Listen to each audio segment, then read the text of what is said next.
L'Épître aux Éphésiens, Comment suivre Jésus dans les moments difficiles? une étude sous la direction de John K. McVeigh est présentée dans L'aventure dans la parole avec Henrietta, et Ronnie. avec la contribution musicale de Robert G.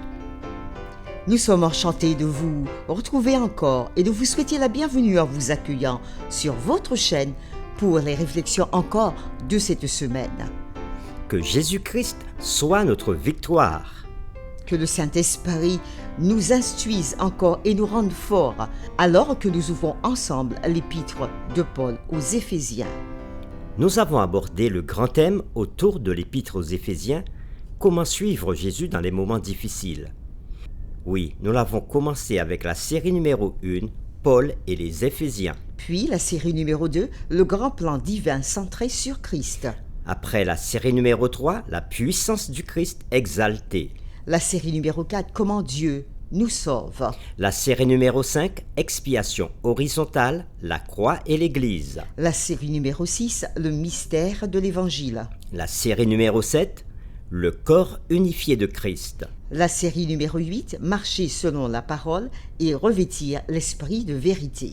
Et aujourd'hui commence la série numéro 9 qui va du samedi 19 au vendredi 25 août 2023 et qui a pour titre Une vie de sagesse. La lecture de la semaine concerne les chapitres suivants. Éphésiens chapitre 5, les versets 1 à 20. Apocalypse chapitre 16, les versets 1 à 16. Colossiens 4, verset 5. Proverbes chapitre 20, verset 1. Proverbes chapitre 23, les versets 29 à 35. Et Actes chapitre 16, le verset 25.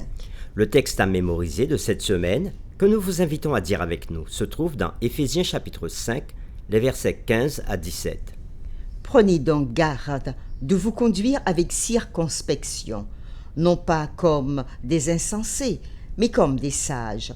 Rachetez le temps, car les jours sont mauvais. C'est pourquoi ne soyez pas inconsidérés, mais comprenez quelle est la volonté du Seigneur.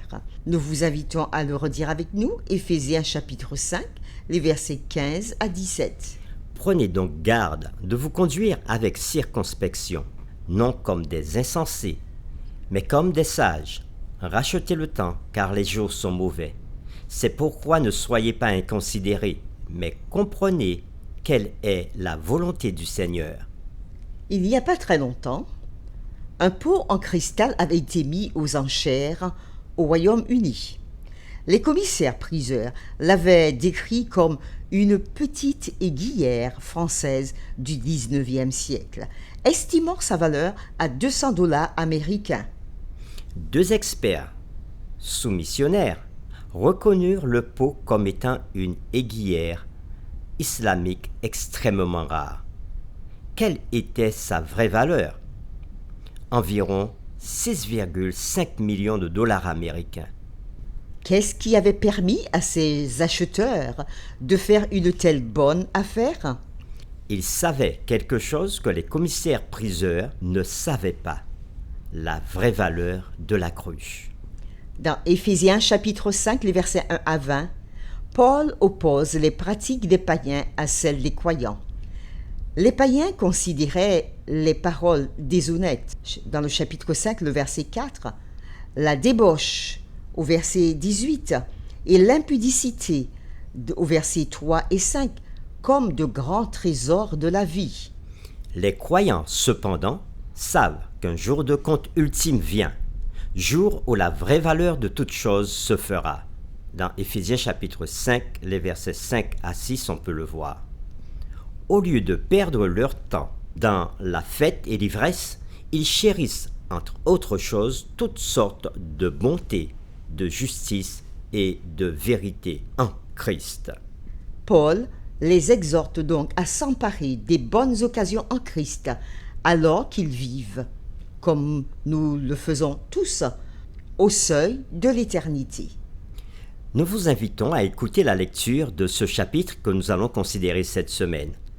Éphésiens chapitre 5, les versets 1 à 20. Devenez donc les imitateurs de Dieu, comme des enfants bien-aimés, et marchez dans la vérité à l'exemple de Christ, qui nous a aimés et qui s'est livré lui-même à Dieu pour nous, comme une offrande et un sacrifice de bonne odeur. Que l'impudicité, qu'aucune espèce d'impureté et que la cupidité ne soient pas même nommées parmi vous, ainsi qu'il convient à des saints. Qu'on n'entende ni paroles déshonnêtes, Ni propos insensés, ni plaisanteries, choses qui sont contraires à la bienséance. qu'on entende plutôt des actions de grâce. Car, sachez-le bien, aucun impudique ou impur ou cupide, c'est-à-dire idolâtre, n'a d'héritage dans le royaume de Christ et de Dieu. Que personne ne vous séduise par de vains discours, car c'est à cause de ces choses que la colère de Dieu vient sur les fils de la rébellion. N'ayez donc aucune part avec eux. Autrefois, vous étiez ténèbres, et maintenant vous êtes lumière dans le Seigneur. Marchez comme des enfants de lumière. Car le fruit de la lumière consiste en toutes sortes de bonté, de justice et de vérité. Examinez ce qui est agréable au Seigneur, et ne prenez point part aux œuvres infructueuses des ténèbres, mais plutôt condamnez-les. Car il est honteux de dire ce qu'ils font en secret. Mais tout ce qui est condamné est manifesté par la lumière, car tout ce qui est manifesté est lumière. C'est pour cela qu'il est dit « Réveille-toi, toi qui dors, relève-toi d'entre les morts, et Christ t'éclairera. » Prenez donc garde de vous conduire avec circonspection, non comme des insensés, mais comme des sages. Rachetez le temps, car les jours sont mauvais. C'est pourquoi ne soyez pas inconsidérés, mais comprenez quelle est la volonté du Seigneur. Ne vous enivrez pas de vin, c'est de la débauche. Soyez au contraire remplis de l'esprit. Entretenez-vous par des psaumes, par des hymnes et par des cantiques spirituels, chantant et célébrant de tout votre cœur les louanges du Seigneur. Rendez continuellement grâce pour toutes choses à Dieu le Père, au nom de notre Seigneur Jésus-Christ. Fin de la lecture.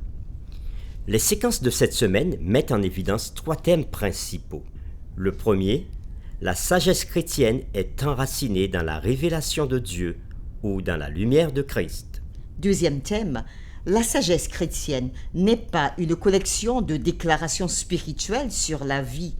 Il s'agit plutôt d'un mode de vie, d'une marche de vie transformée par l'Esprit Saint, selon le modèle qui nous a été laissé en Christ. Troisièmement, la sagesse chrétienne concerne le salut et l'adoration. Et les questions qui seront derrière toutes ces réflexions de cette semaine sont les suivantes. Premièrement, de quelle manière notre société contemporaine reflète-t-elle des pratiques païennes similaires à celles dont Paul parlait en son temps? Deuxième question, quelle stratégie les croyants d'aujourd'hui peuvent-ils employer pour examiner ce qui est agréable au Seigneur et pour comprendre quelle est la volonté du Seigneur? C'est avec les séquences suivantes que nous le ferons. Le dimanche 20 août, qu'on entende plutôt des actions de grâce. Le lundi 21 août, marchez comme des enfants de lumière. Le mardi 22 août, réveille-toi, toi qui dors. Le mercredi 23 août, saisir l'opportunité. Le jeudi 24 août, adoration remplie du Saint-Esprit. Et le vendredi 25 août, comme à l'accoutumée, nous ferons le résumé et nous poursuivrons avec des réflexions avancées. Cette semaine, nous approfondirons ces séquences. Que Dieu nous éclaire alors que nous partageons ensemble sa parole autour du livre des Éphésiens au chapitre 5. Nous vous invitons à prier avec nous. Seigneur, tu es digne de recevoir honneur, louange et majesté, car c'est toi qui as créé toutes choses. Et encore une nouvelle semaine s'ouvre dans l'étude de ta parole. Et nous voulons encore rester à tes pieds pour être enseignés dans la sagesse. Merci pour les enseignements que tu nous donneras cette semaine. Tu nous apprendras à pouvoir écouter, entendre et vivre des paroles d'action de grâce. Tu nous apprendras encore à marcher comme des enfants de lumière et à pouvoir saisir les opportunités qui se présentent devant nous pour faire le bien. Marcher dans l'adoration remplie par le Saint-Esprit et dans ta volonté.